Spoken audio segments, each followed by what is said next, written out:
So yun guys, napalabas na tayo ng Adidas. Kung may nagustuhan ka doon, visit na lang dito sa Adidas store, Adidas flagship store. Ayan, sa may Glorieta, Makati. So kakalabas lang natin yun mga amigo. Sobrang dami. May mga release din sila, tulad ng mga basketball shoes. Dito is release na colorway ng Anthony Edward Volume 9. Mayroon na rin silang latest colorway. Tsaka yung Infinity, yung kay Kobe yata yun.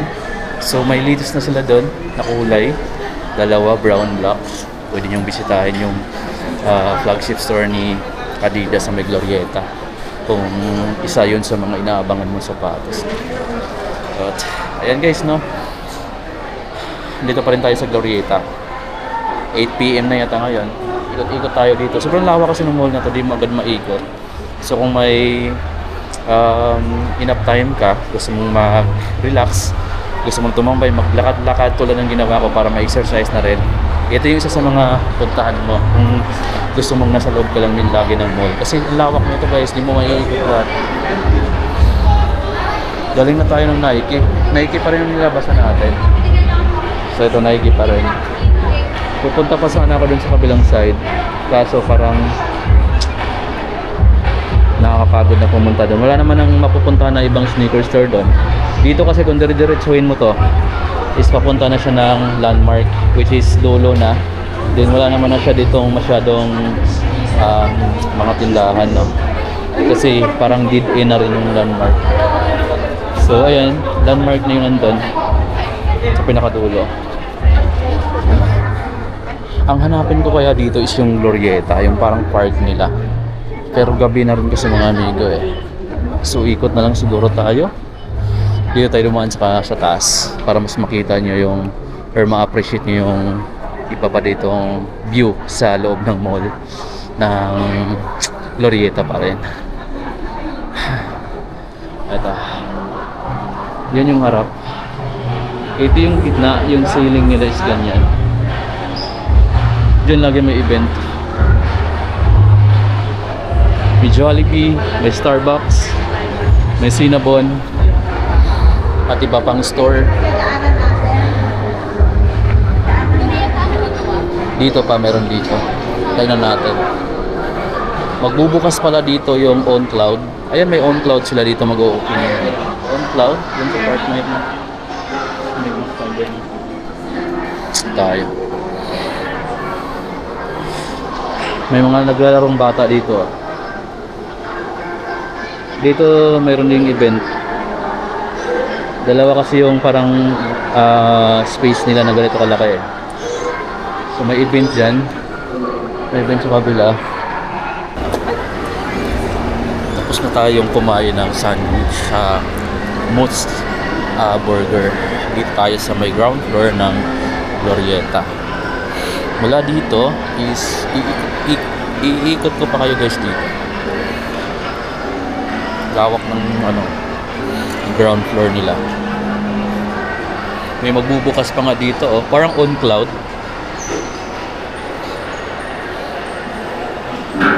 Try natin pumunta sa may Ayala, pero gabi na rin kasi. Oh.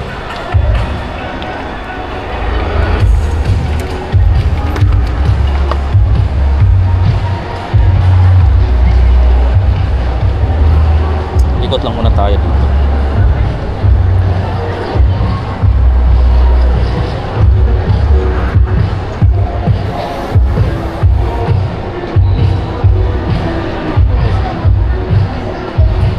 Lumabas banda ron mga amigo. Tingnan natin kung anong mayroon banda. May paakyat, may pababa na floor. Hindi siya pantay pagka dito sa Glorieta. Iba-iba yung iba-iba yung ng floor nila. Hindi siya patag lang na buong mall. Dito is iba-iba. Ito may exit dito. Dito tayo exit. Sobrang lamig ngayon mga amigo eh. Paggabi na siya pero mas grabe, sobrang lamig. Di pa ako nakalabas dito sa exit na to eh. Try natin kung ano yung nasa labas dito. Tayo exit.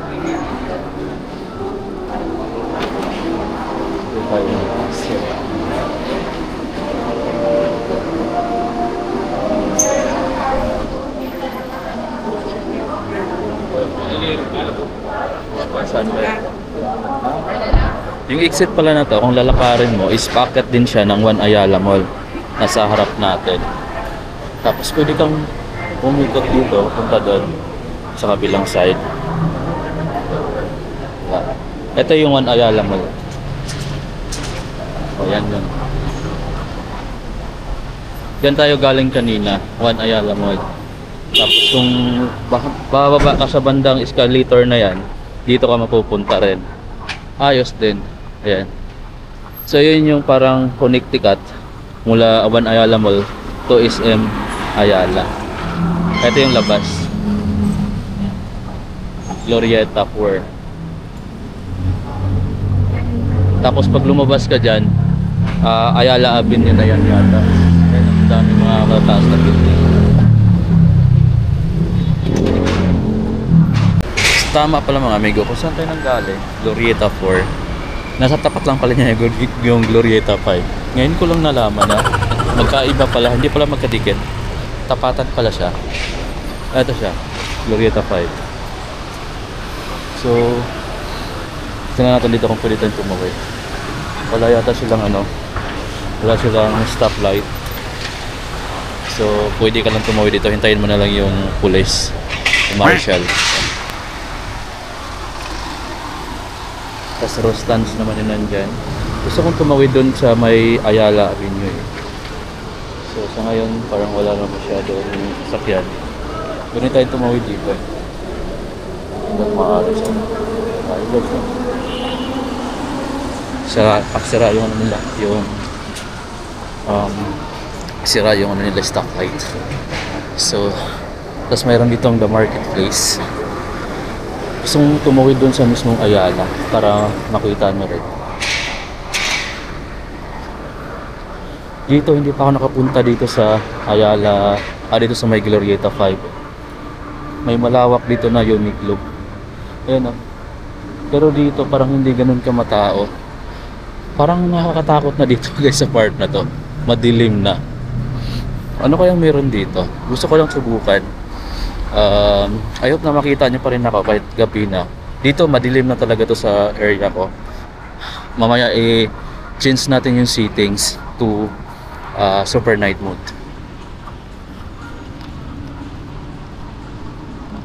Ito yung One Ayala. Ito yung Ayala Avenue mga amigos sa Makati. Ayan. Grabe, ang tatayog ng mga building oh. Hanggang dun Chino Roses pala. Ito Ayala Avenue nga to. Ayan. Ito yung Ayala Avenue papunta doon. Ang tatayog ng mga building dito. Madilim na masyado dito sa hinalalagyan ko. Pero sana nakita nyo pa rin ako. Ito yung Glorieta 5. Yung nasa harap natin. Mula dito isiikot tayo. Di ko alam mga amigo kung mapadali tayo dito makasakti. Pero sinubukan ko lang naman. Dito kasi sa banda na to, sobrang mahangin. Sarap maglakad dito. Ayan. Kabit natin yung tripod natin para mas ma-appreciate nyo yung lawak. Bilis na ito ikabit.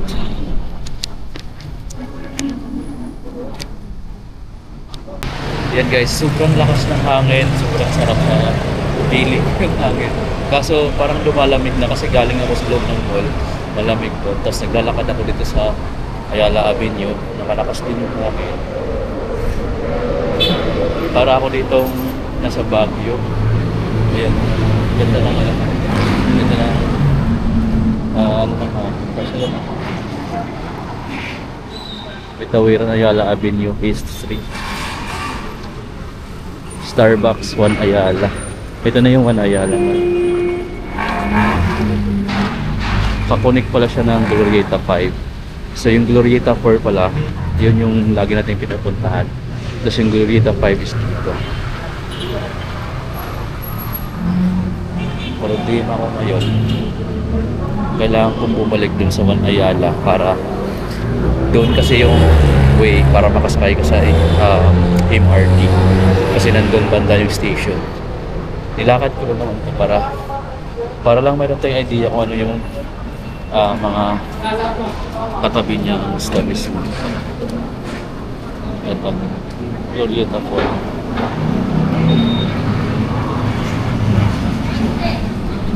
Diyan tayo galing kanina guys, no? Tumawid tayo mula doon sa Glorieta 4 papuntang Glorieta 5, tapos sa Rustans. Ngayon babalik ako dito sa One Ayala Mall, yung bagong bukas na mall, yung bagong mall dito sa Ayala. So, wala natin tumawid dito. Wala ano. Dito tayo dadaan. Tapos kailangan natin pumasok dito para dito tayo sumakay na LRT. Ay, MRT pala. Tayo lang tayo. Adams.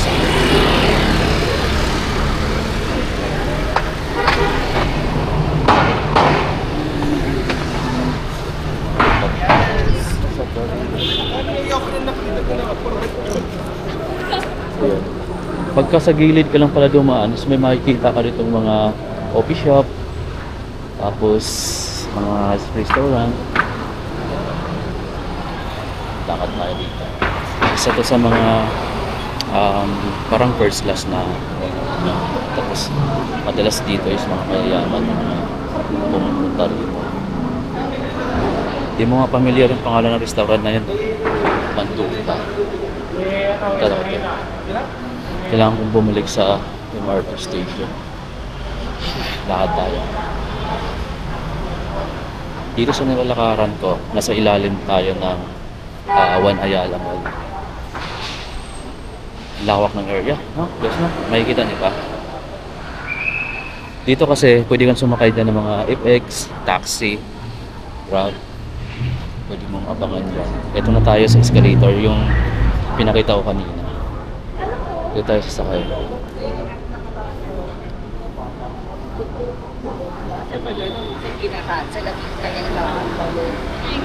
Dito tayo papasok para makabalik tayo sa One Ayala Mall. Ikot tayo doon. Yung escalator. Ang haba ng escalator dito.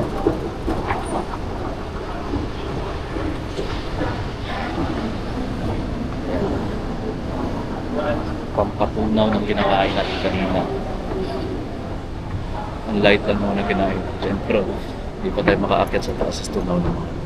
Nasa loob na tayo ng One Ayala Mall ulit.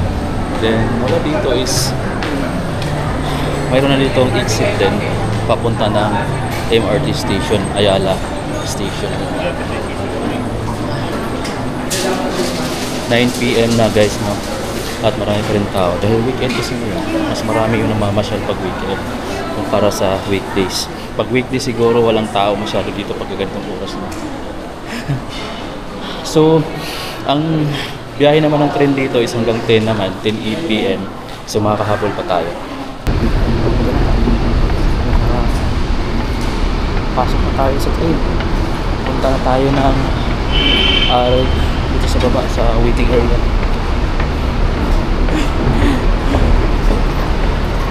Makabang lakad. Train. Kasi northbound tayo. Pakatang north.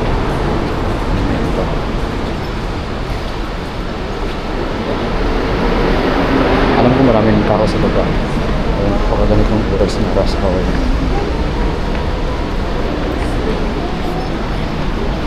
Dami ng waiting dito. Tayo natin. Tara lang. Tara lang.